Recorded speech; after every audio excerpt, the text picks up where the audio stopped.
We'll turn first of all to the 5th chapter of Mark's Gospel, and then we'll go again to the 9th chapter of Matthew's Gospel. In the 5th chapter of Mark's Gospel, we read about the healing of the woman with the issue of blood, or the woman who touched his garment. Now you can read the same account,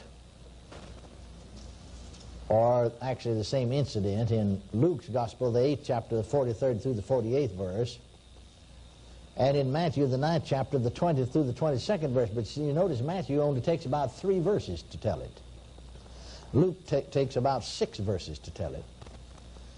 But Mark took twice that many and goes in more detail about it. And that's the reason I like his version of the woman, the healing of the woman with the issue of blood, better than I do the other two. Now, let's read it again, beginning with the 25th verse of the 5th chapter of Mark.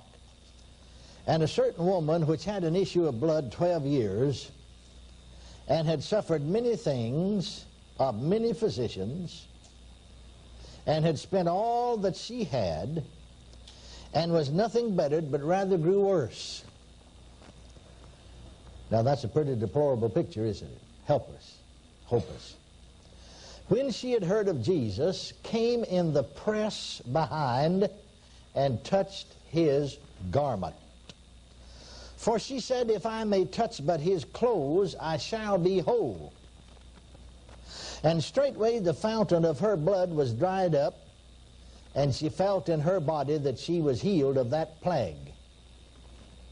And Jesus immediately, knowing in himself that virtue, or as the margin reads, that power had gone out of him, turned him about in the press and said, who touched my clothes? And his disciples said unto him, thou seest the multitude thronging thee, and sayest thou, who touched me? And he looked around about to see her that had done this thing. But the woman, fearing and trembling, knowing what was done in her, came and fell down before him and told him all the truth. And he said unto her, daughter, thy faith has made thee whole. Go in peace and be whole of thy plague. Now, you remember, before we read the next verse, that Jesus, when this woman touched his clothes and his garment was healed, that Jesus was on his way to Jairus' house. He had come beseeching him. Remember, the first part of this 5th chapter, we studied about Jesus making the trip across the Sea of Galilee to the country of the Gadarenes. And this Gadarene demoniac met him, you remember? We called him sometime the madman of Gadara. And how that he was delivered. And how that after that herd of swine, 2,000 of them ran off the cliff and were drowned in the sea, that their keepers went into the city, into Decapolis, and told what happened. People came out. They saw him that was possessed with the devil sitting and clothed in his right mind. They were afraid, and they besought Jesus to depart out of their coast. And this man besought Jesus to go with him. The 19th verse said, howbeit Jesus suffered him not, but saith unto him, go home to thy friends and tell them what great things the Lord has done for thee, and hath had compassion on thee. And so they got into the little boat or ship and came back across the Sea of Galilee and landed there at Capernaum. And when they landed there, then here was one of the rulers of the synagogue there in Capernaum by the name of Jairus. And he besought Jesus greatly, saying, in the 23rd verse, come and lay your hand upon my daughter, she may be healed, for she's at the point of death. And so they were on their way there to his house when this woman touched him. Now, the 35th verse. While he yet spake, that is, he was speaking unto the woman, saying to her, daughter, thy faith has made thee whole. Go in peace and be whole of thy plague.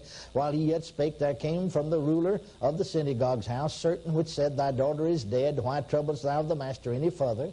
As soon as Jesus heard the word that was spoken, he saith unto the ruler of the synagogue, be not afraid, only believe. And he went his way, and the daughter was raised up, you know, of course, and healed. Now, I want to read that part, though, about only believe. Now turn back to the 9th chapter of Matthew. The 9th chapter of Matthew. And you'll notice that Matthew's the only one that records about these two blind men here. Mark and Luke did not, though it happened in sequence. It happened immediately as Jesus left Jairus' house that these two blind men followed him. Yet Mark and Luke left it off, and they didn't record it, but Matthew did. Now, so the 27th verse of Matthew 9 said, "And when Jesus departed thence," that is, when he departed from Jairus' house, see, "two blind men followed him, crying and saying, Thou son of David, have mercy on us. And when he was come into the house, the blind men came to him. And Jesus saith unto them, Believe ye that I am able to do this? They said unto him, Yea, Lord. Or we would say, Yes, Lord. Then touched he their eyes. Notice that 29th verse now. Then touched he their eyes, saying, According to your faith be it unto you. According to your faith be it unto you. Now then, we have discussed the woman who touched his garment in these classes. Incidentally, for you who have not been with us, we are going through the four Gospels, examining in some detail those individual testimonies, personal testimonies of healing, the individuals that were healed under the ministry of Jesus. We'd studied about the nobleman's son, who was the first one. Only John records it in the 4th chapter of John's Gospel. We studied about Peter's mother-in-law. We studied about the leper that accosted Jesus as he came down from the mount where he preached a sermon on the mount. We studied about the paralytic, or the man with palsy, borne by four, could not get into the house, took it upon the roof, broke up the roof, laid him down in the presence of Jesus. We studied about the lame man at the pool of Bethesda. We studied about the man with the withered hand. We studied about the woman with the spirit of infirmity, the centurion servant, the Gadarene demoniac, the woman who touched his garment, and then Jairus' daughter was raised up from the dead and healed. Now, see, if she'd just been raised from the dead and left sick, she'd have died again, because it already killed her once, you know. But she was healed also.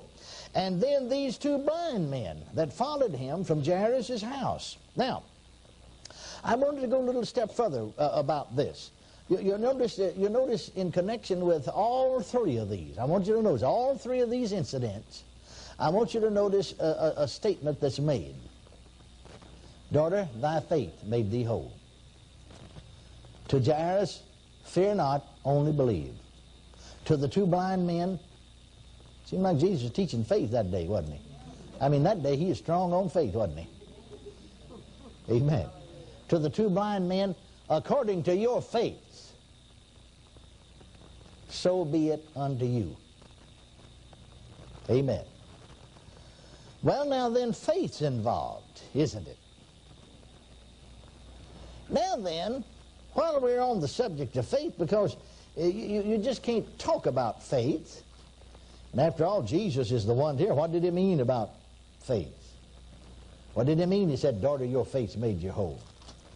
Turn to the 11th chapter of Mark, and he gives us a little expose on the subject of faith.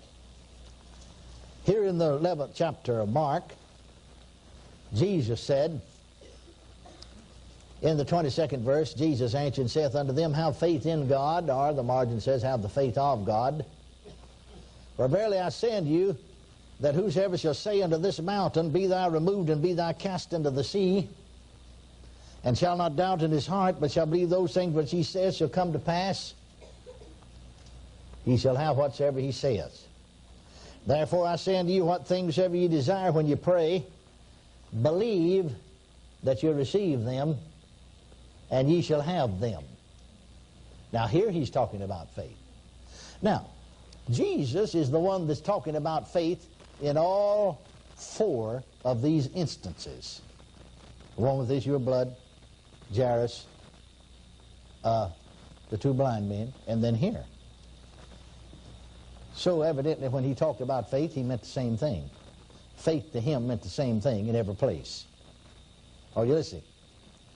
Now, have faith in God. That's a little blind to us. That's King James translation. The margin of the King James translation said, have faith, the faith of God. Our Greek scholars tell us that a more correct translation is said, have the God kind of faith. Or, I like to say it this way. What he's saying here is, have faith like God does. Have faith like God does. Well, now how does God have faith? Well, the 23rd verse will give you a description. Whosoever shall say and not doubt in his heart, but shall believe those things which he says shall come to pass, how whatsoever he said. How did God create the universe and the worlds? The Bible said by faith we understand that he did. God just simply said, let there be, and there was, didn't he? What he said came to pass because he believed what he said would come to pass. Did you notice what he said here? Believe that those things which he saith shall come to pass. Believe that those things which he saith shall come to pass. See, they haven't come to pass yet, but believe that those things which he saith shall come to pass. That's the kind of faith God had, didn't it? Now then, notice that he's telling these people, now I'm putting it simply now, but have the kind of faith that God does, or have faith like God does. Well, that means you can. I said that means you can, doesn't it? I mean, he's not going to tell you to have something you can't have. Well, now somebody said, I'm trying to get it. Did you notice he said have it? He didn't say get it. Faith is something you have, not something you get. Have the God kind of faith. Have it. Well, now why? Now there is a potential of everybody having that kind of faith. Everybody. Now we know, of course, that we believers have that kind of faith. Now we have to be saved because, you know, Romans 10:9 and 10 talks about believe with your heart and say with your mouth. But even those that are not saved have the potential. And sometimes they unconsciously exercise that kind of faith. Now why? Why do they? Because you see, everybody is a spirit being, saved and unsaved alike.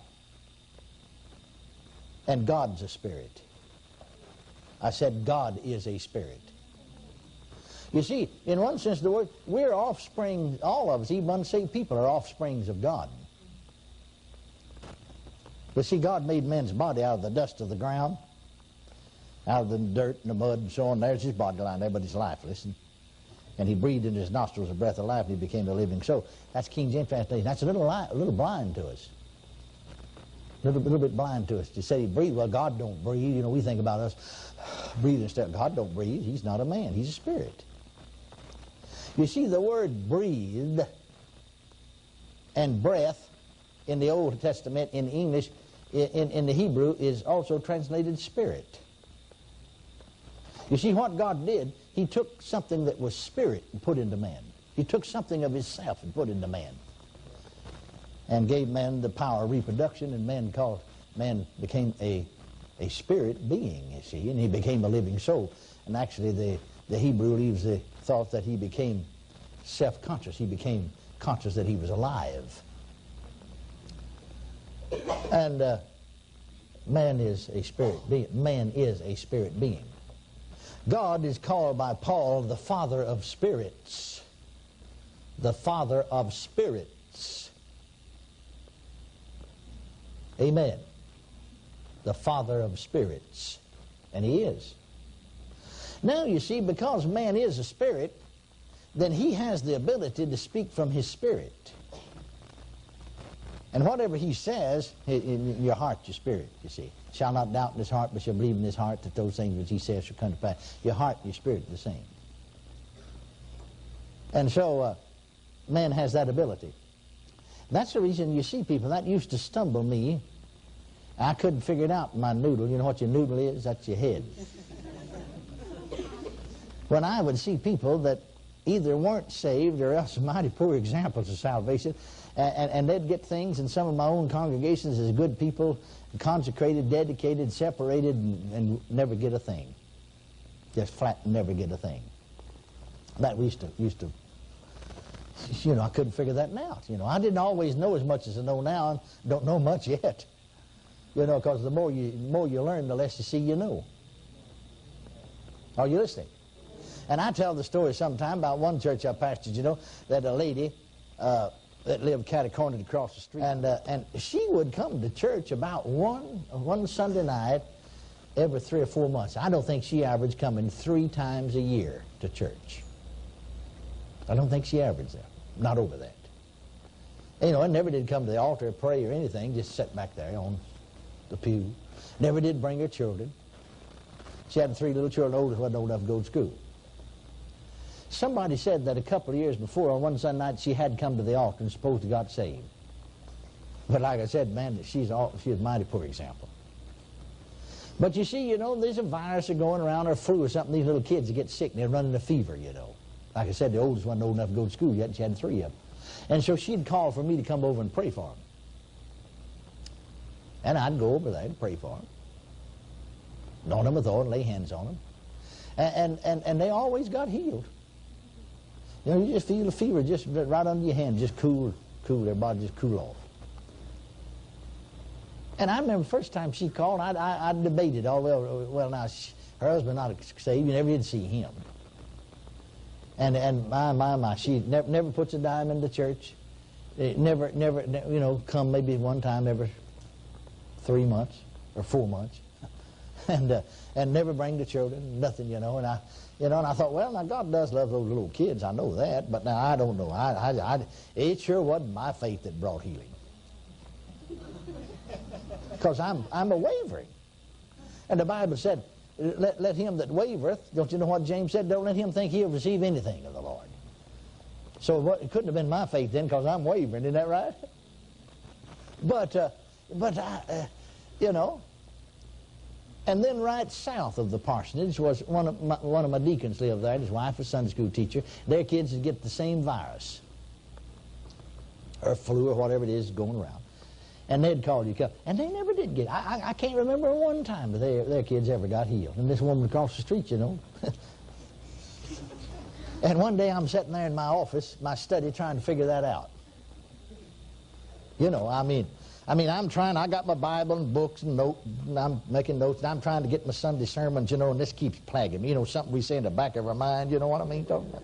Anybody know what I'm talking about, That thought keeps rolling around there. Finally, I just put down everything and said, all right, Lord, all right, let's get this settled so I can go on studying here now. Now, how come you? I know it wasn't my faith to heal this woman's kids across the street, and here my deacon, he pays his tithes, and his wife's a Sunday school teacher, and they're faithful. The door's never open but what they're there unless they're sick, and they're so faithful. And I went down, with all kinds of faith, I thought, and prayed for them. They didn't get nothing. And I went over here wavering, and they got something. And so it wasn't my faith that did it on either case. That's a cinch. Now, what's the answer? Where is it? Looks to me like I said, I'm going to tell you the truth about this. No use. Why beat around the bush? The Lord knows everything anyhow. I said, I'm just going to be honest with you and tell you like it is. Looks to me like you healed the wrong people. Now you can readily see why God didn't put the power to heal in my hands. Wouldn't I made a mess of it? And I'd mess it up yet. And so would you. And that's the reason God never puts the power to heal in any man's hands. He'd get the wrong people because he'd think the wrong ones was the right ones. See, there I am there, accusing God. You healed the wrong one. The wrong one's got it. It ought to have been these over here. And see, we didn't have TV in those days. But suddenly, I'm sitting right there at my desk in my study. Suddenly, God let that, look just like TV. You see a newsreel or something run off on a TV? It just looked like he's right there in front of me, just running off. I could see myself. I saw myself walking across the street to this woman's house. I saw her come out and meet me. One time she come right out in the middle of the street to meet me, and nearly always, every single time, and he let me see all of them in sequence, just like that.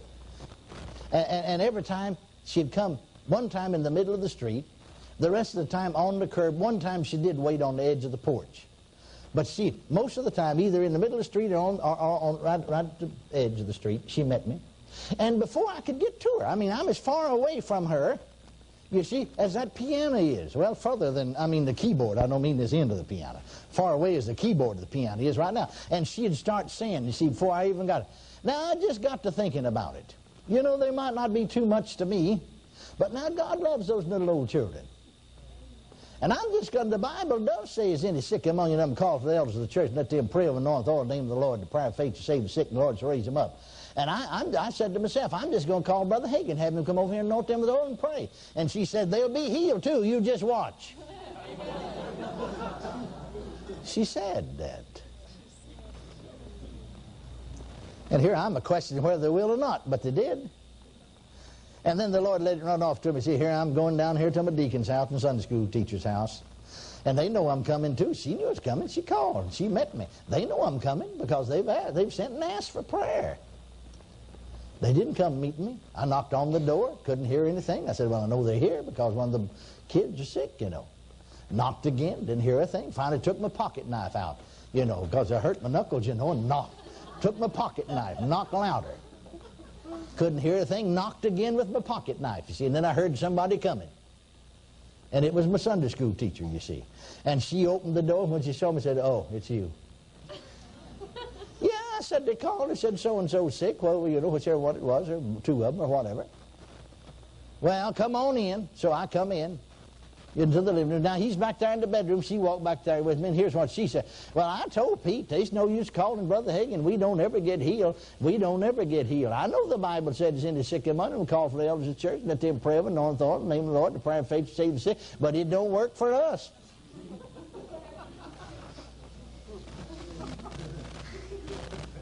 Whosoever shall say it, not doubt in his heart, but believe those things which he says. I believe it's a universal law of faith, my dear friends. Now, can you see that same principle of faith? I've been teaching the first year students along this line, but it fits in right here so well, we'll go here. Can you see that same principle of faith that Jesus talked about in the 11th chapter? Can you see that with this woman, with the issue of blood? Notice that 28th verse. For she said, now, if you'll go through all of these cases, which of course we have taken them up one by one and don't have time, you know, to go through all of them at once, we'd be here all the time, for a long time.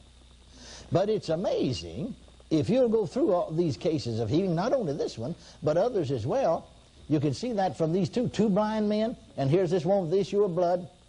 Did you notice that saying something in healing is involved? Does what you say have anything to do with healing? For she said, if I may but touch his clothes. Jesus said, believe ye are able to do this? They said, yea, Lord. Yes, Lord. Yes, Lord. They said. Amen. Now, so put that 28th verse of Mark 5 and the 34th verse together. Mark 5. For she said, if I may but touch his clothes, I shall be whole.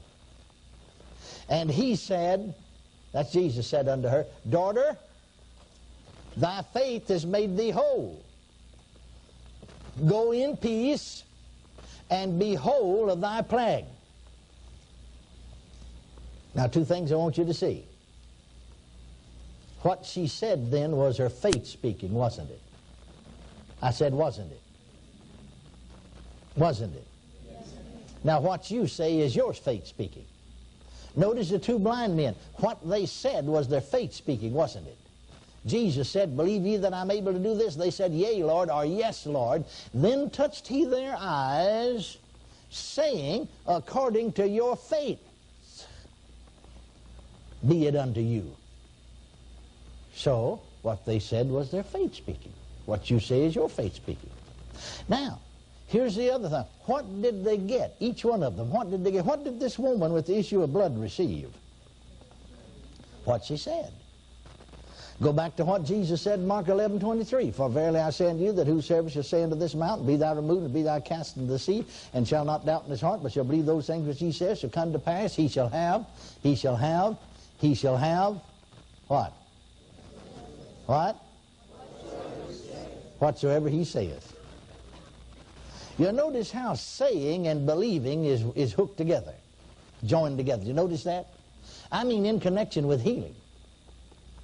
Now the same thing would be true. You see, exercising faith in any other realm would be the same as exercising faith in healing, or vice versa. Exercising faith in healing would be the same as exercising faith in any other realm, wouldn't it? Well, now the Bible tells us, in the mouth of 2 or 3 witnesses shall every word be established.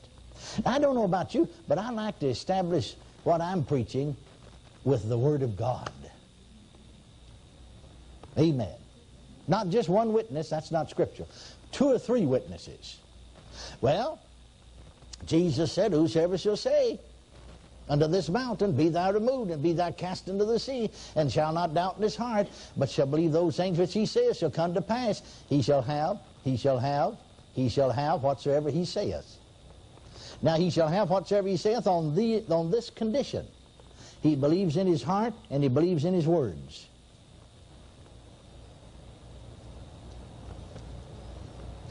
Your heart, your spirit. You see, God created the universe by believing in himself. He's a spirit. And saying, believing his words would come to pass, and they did. You believe in your heart, you believe in your words. That is the God kind of faith. That's the kind of faith that God has. Can you see that? Jesus concluded by saying, he shall have whatsoever he saith. Now, did this woman have what she said? Yeah, that's what she got. She got exactly what she said. Now, I have another favorite scripture of mine of the Old Testament that is an example or a type or a scriptural example of identically the same thing. That's found in Numbers, the 13th chapter and the 14th chapter. Without reading too much scripture, I'll just fill you in on this. I think you know it. Israel, you see, had been delivered from Egypt. Egypt, a type of the world. And they'd come right up on the border of Canaan's land to a place called Kadesh Barnea. And they sent the 12 spies into Canaan's land to spy out the land. And so they came, the Bible said, beginning with the 25th verse of the 13th chapter of Numbers, and they returned from searching of the land after 40 days. That's this 12 spies now. And they went and came to Moses and to Aaron and to all the congregation of the children of Israel, and unto the wilderness of Paran to Kadesh, and brought back word unto them and to all the congregation, and showed them the fruit of the land. And they told them and said, we came unto the land whither thou sentest us, and surely it floweth with milk and honey, and this is the fruit of it. Nevertheless, the people be strong that dwell in the land, and the cities are walled and very great, and moreover we saw the children of Anak there. The Amalekites dwell in the land of the south, and the Hittites, and the Jebusites, and the Amorites dwell in the mountains, and the Canaanites dwell by the sea, and by the coast of Jordan. Now notice verse 30. And Caleb stilled the people. Now see, they're telling them about all these enemy that's there. So Caleb just spoke up and stilled the people. In other words, quietened them down. And said,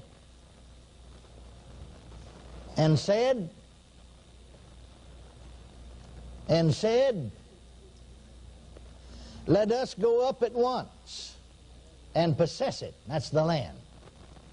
For we are well able to overcome it. But the men that went up with him said, we be not able. We be not able to go up against the people, for they are stronger than we. And they brought up an evil report.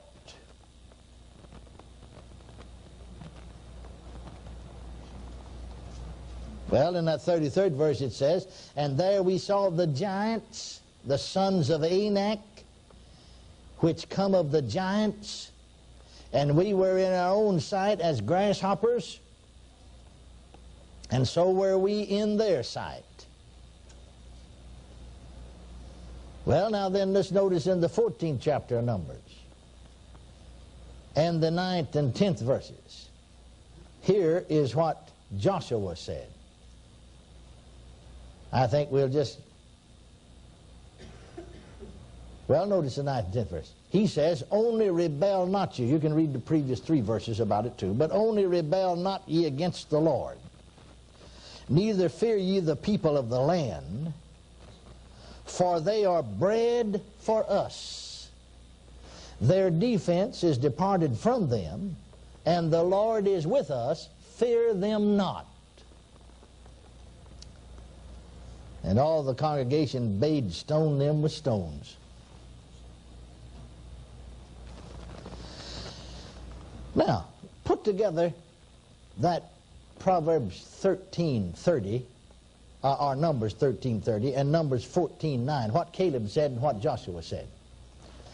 Caleb stilled the people before Moses and said, Caleb said, in other words, let us go up at once and possess it, for we are well able to overcome it. Joshua said, only rebel not ye against the Lord, neither fear ye the people of the land, for their bread for us, their defense is departed from them, the Lord is with us, fear them not. In other words, Caleb said, we are well able to overcome the land. Caleb said, Joshua said, the reason is because the Lord's with us, fear them not. Now you remember, my thought is, Jesus said, that last clause of that 23rd verse of Mark, he shall have whatsoever he saith. Well, the 10 spies said, we can't do it. We cannot. We cannot. Israel accepted the majority report, and so that was tantamount to them saying, we cannot. Caleb and Joshua said, we can. Now, did you notice that each one of them got exactly what they said? Each one of them got exactly what they said. The 10 spies in Israel said, we can't, so they didn't. All that older generation of the men, particularly of 20 years of age and upward, wandered there in the wilderness 40 years till every one of them died. Except Caleb and Joshua. Isn't that right? And Caleb and Joshua got just exactly what they said. It might have been 40 years in coming, but they got it. You can have what you say. Now, you know, you can't just take the statement, you can have what you say and run off with it. Say, well, I'm going to start saying this, and I'm going to start saying that. No. It has to be in line with what God has said, and you've got to believe it in your heart and say it with your mouth. You see, this believing is in line with what God said, because God said, I'll give you the land. I give you the land. So that's in line with what God said. This woman at the issue of blood could say, if I may but touch his clothes, it shall be whole, because that's in line with what God's Word said. Healing is in line with God's Word. Are you listening to what Caleb and Joshua said was in line with God's Word, because God said, I give you the land. And he told them before everyone in there, there's a land flowing with milk and honey. And they found out that it was all right, but they saw the giant. He didn't tell them about the giants. What do you want to tell them about the giant? If he told you about all the giants that you're going to face tomorrow, you'd be scared too. But he don't have to tell you, because he's already told you, I'll go with you always, and if he's with you, who cares about the giants? Glory to God, he's bigger than any giant that could come. Isn't that right? So who cares about them? I'm not interested in it. He's bigger than all the giants that could come against you. Hallelujah. Are you listening? So that's the reason he don't tell you. You don't need to know. You know all you need to know. And really, they knew all they needed to know if they're going to walk by faith, and that is that God's going to give them the land. Don't care who's in it. He said, I'll give you the land. Giants or no giants. And I always like to, when I'm talking along this line, to comment a little bit about that fellow Caleb. I like him. I just like them. Fellow of faith's after my own heart. You know, they got over there in the land, and Joshua become the ruler, you know that, and the leader. And the Bible said that Caleb went to Joshua and said to him, give me this mountain. He's 85 years old. Said, give me this mountain. Praise God. No, old Joshua said, you know, I think he knew he had learned over this period of time, you know, that you could have what you say. And he said, are you able to take the mountain? See, he wanted to hear what he said. Are you able to take the mountain? Joshua said, well, I hope so. I sure hope so. No, that's not what he said. No, that's not what he said. Maybe I can if it's the will of God now. You know, if it's God's will. I don't know. It might not be God's will, but I'm going to make a try at it anyway. No, that's not what he said. You see where we get whipped and defeated? Joshua said, are you able to take the mountain? And Caleb said, I'm well able. Glory to God. Hallelujah. I'm well able to take the mountain. Said, I'm 85 years old. My natural strength's not abated. My eyesight's not dim. And you know what? At 85, he took the mountain. You don't have many mountain takers at 85, do you? But he's a man of faith. I like men of faith. I like people of faith. They're my kind. God deliver us from these negative folks. Been like most folks when Caleb said, are you able to take the mountain? He'd said, well, I hope so. The Lord willing. Thought he'd be humble. The Lord willing. If it's the Lord's will. No, he just spoke right up and said, I'm well able to do it. And he did it. You can have what you say. Praise God. Can you say amen? Amen. Well, the Bible said in the mouth of 2 or 3 witnesses. I'm giving you my faith. I could give you more witnesses. In fact, we could talk on here for the rest of the month and show you illustration after illustration, example after example of what I'm talking to you about. But I'm giving you my favorites. They always bless me. I've preached on them and related them for many times. Charles Spurgeon said, nobody can really preach a sermon the way it ought to be preached till after you preached it at least 50 times. Well, I've taught some of these Bible lessons more times than that. Hundreds of times. But you know what? I get just as thrilled. I'll tell you, I get just as thrilled. I don't know how many hundreds of times this is, going over the same truth. And then some folks sit around and say, well, I've heard that before. I heard that. That's the reason they're defeated. It don't mean a thing in the world to them. Amen. I could preach again tomorrow or teach again tomorrow about Caleb and Joshua and get just as thrilled as I am today. I don't know about you, but there's something on the inside of me turning flips. Woo! Glory to God. Hallelujah. Amen. Hallelujah. Get thrilled with the Word of God, boys. That's when it works for you. Now sit there, you know, and act like a deadhead and won't do a thing in the world for you. Amen. You out there? Amen. Well, now here's another one of my favorites. I'll tell you, I just get to thinking about it and get happy. You don't even have to get over on it, you know. You see the Bible, that's 17th chapter of Samuel. You can turn there while I'm talking a little bit. See the Bible, don't forget it, don't forget it. I keep emphasizing it. The Bible teaches us, Jesus himself said, Matthew 4:4, man shall not live by bread alone, but by every word that proceedeth out of the mouth of God. Now analyze what he's saying. He's saying what bread, on bread stands for food, our food is to our physical bodies, the Word of God is to our spirits. Isn't that what he's saying? I said, isn't that what he's saying? Isn't that a fair interpretation of what he's saying? Yes, that's what he's saying. Well, you know just as well as I know that you can get talking about certain foods, you know, particularly it's your favorite, and man, you start getting hungry. You hadn't even thought about it till somebody suggested it. Somebody asked you, are you hungry? No, not particularly. And then they start talking about it. And the more they talk about it, the hungrier you get. Till the time they get through, boy, you can't hardly wait. Well, that's the way we ought to be about spiritual things. And the same foods, you've eaten it 100 times or 1,000 times. They don't tell you how many thousands of times. But you've eaten the same thing. And that's the reason I just get to thinking about the 17th chapter, first chapter, just thinking about it. Woo, glory to God, and my spiritual appetite just gets, woo, hallelujah. Just get to thinking about it, even before you get in it, you know. Just get to thinking about it and get blessed. Hallelujah. Well, you got your Bible open to 1 Samuel 17. Now, you know the story. Here's the Israelites encamped on one side of the valley. We'll not take time to read so much of it. And here's the Philistines encamped on the other side of the valley. And they're at war. And then here comes this fellow by the name of Goliath.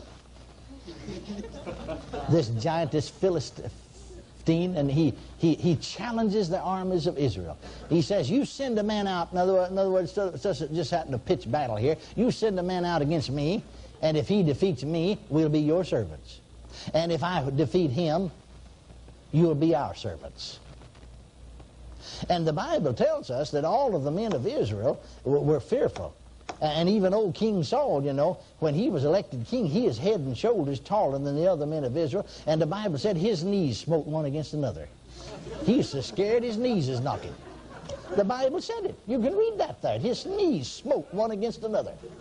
And he is head and shoulders taller than the rest of the men. Wonder what happened to the rest of them. If his knees is rattling. You see, that giant, you know, Flavius Josephus, the Jewish historian, tells us that at a certain time in Jewish history that a cubit was measured by one length, and a great number of years later it was measured by a lesser length. And the Bible tells you how tall he was in cubits. But if you take Flavius Josephus, the Jewish historian's word for it, then if you take the greater length, he was 11.5 feet tall. If you take the lesser length, he was 9 feet and 11 inches tall. Now, he couldn't have been any shorter than 9 feet 11 inches. Boy, I'll tell you, you wouldn't call him shorty, would you? Not to his face, anyway. Amen. Amen. 9 feet. No wonder his knees was smiting one against another. The Bible said that he was so big that another man carried his shield. He had such a big shield, a man carried it in front of him.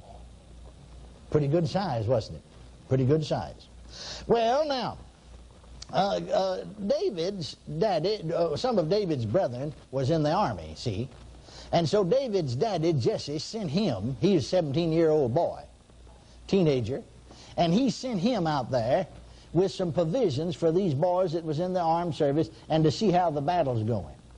And so when he got there, well, he found this, you know, the Israelites encamped here and the Philistines over there, and then he saw this giant come out there and challenge him. Now then, let's read a little bit here from this 17. We've set it up for you now. Let's start with the 24th verse. And all the men of Israel, when they saw the man, that was Goliath, fled from him. Fled from him and were sore afraid. And the men of Israel said, have you seen this man that is come up? Surely to defy Israel is he come up. And it shall be that the man who killeth him, the king will enrich him with great riches, and will give him his daughter, and make his father's house free in Israel. And David spake. That means David said. When you speak something, you say.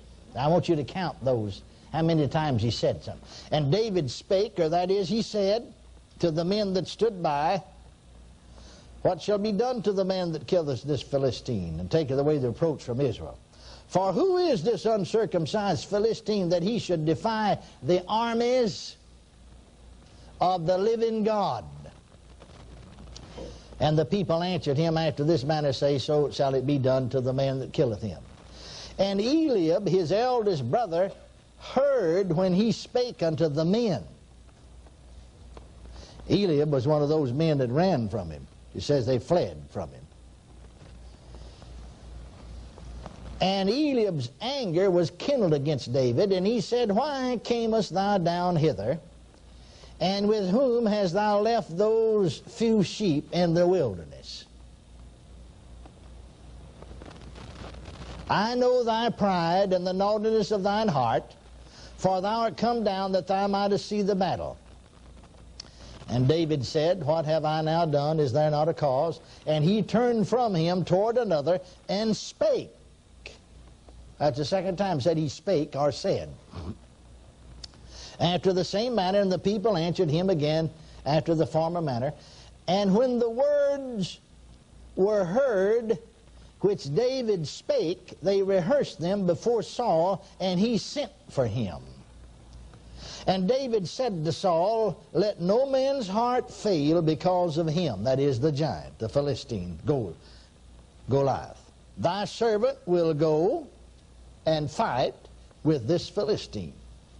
And Saul said to David, thou art not able to go against this Philistine to fight with him, for thou art but a youth. David was just a 17-year-old shepherd boy, teenager. Thou art a youth, and he a man of war from his youth.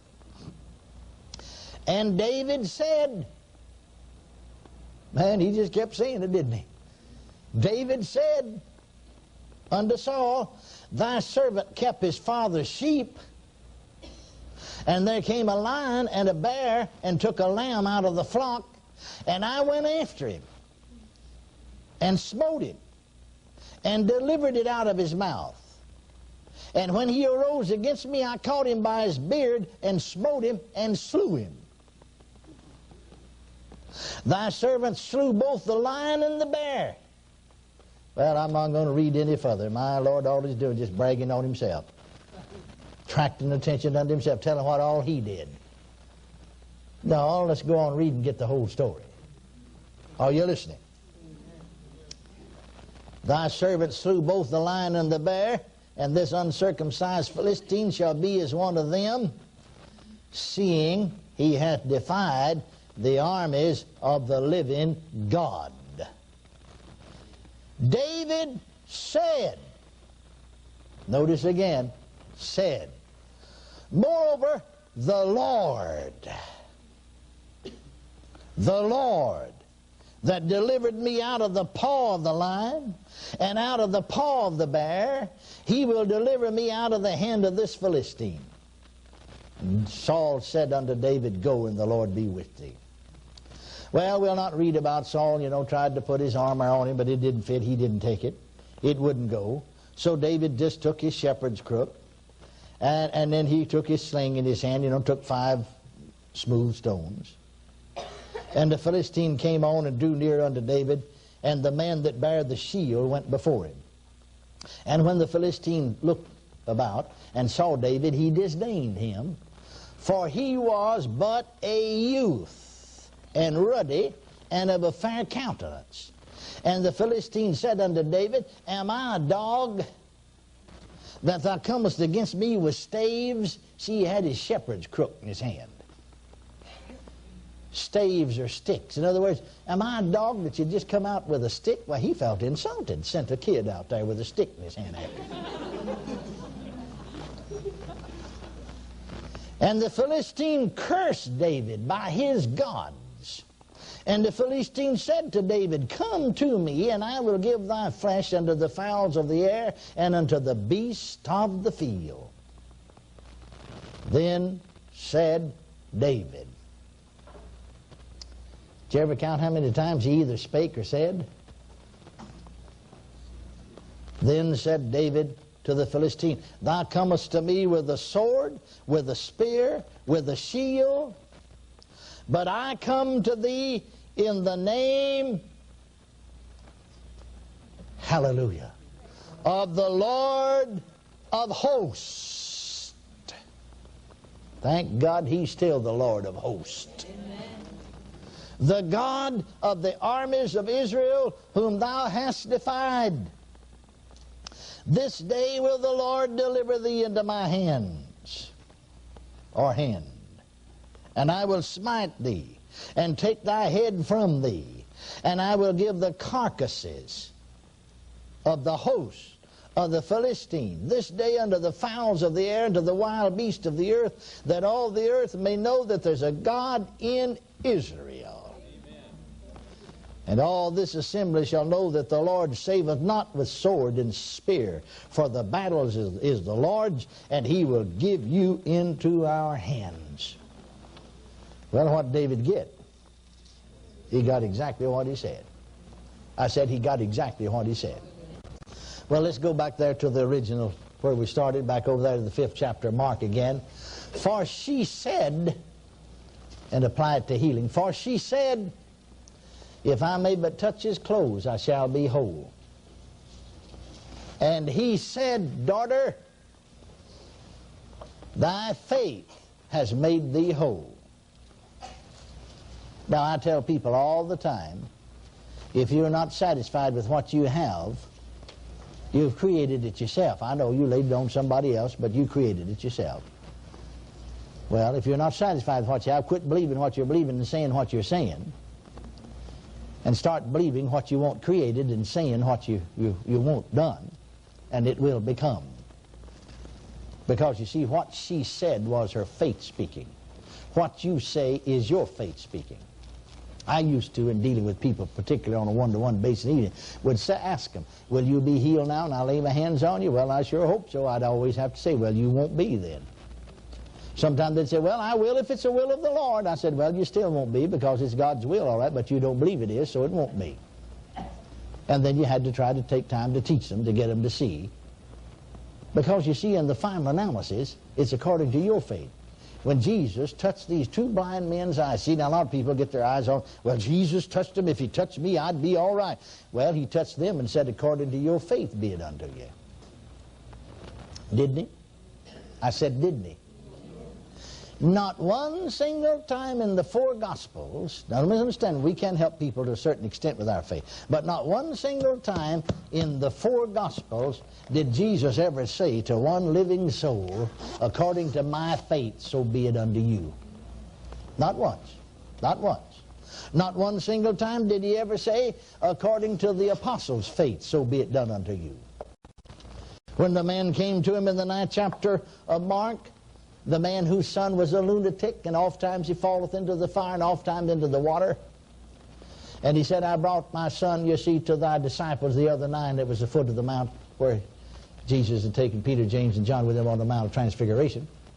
I brought him to thy son, and they could not cure him. If thou canst do anything, if thou canst do anything, have mercy on us and help us. And what did Jesus say? Mark 9:23.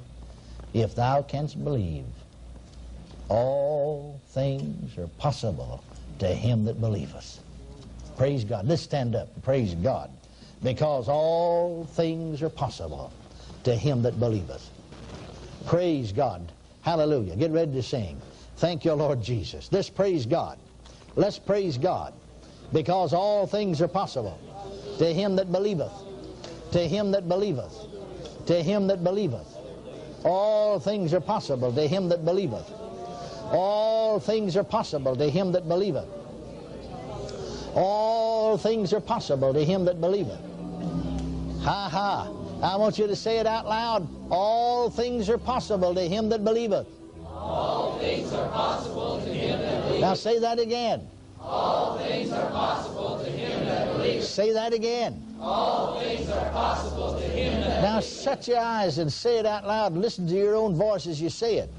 All things are possible to him that believeth. Say it again. All things are possible to him that believeth. Say this, and I believe. And I believe. Now let's say it together. All things are possible to him that believeth, and I believe. All things are possible to him that believeth, and I believe. Say it again. All things are possible to him that believeth, and I believe. Keep your eyes shut and listen to your own voice. Say it, and say it again. All things are possible to him that believeth, and I believe. Say it again. All things are possible to him that believeth, and I believe. One more time. All things are possible to him that believeth,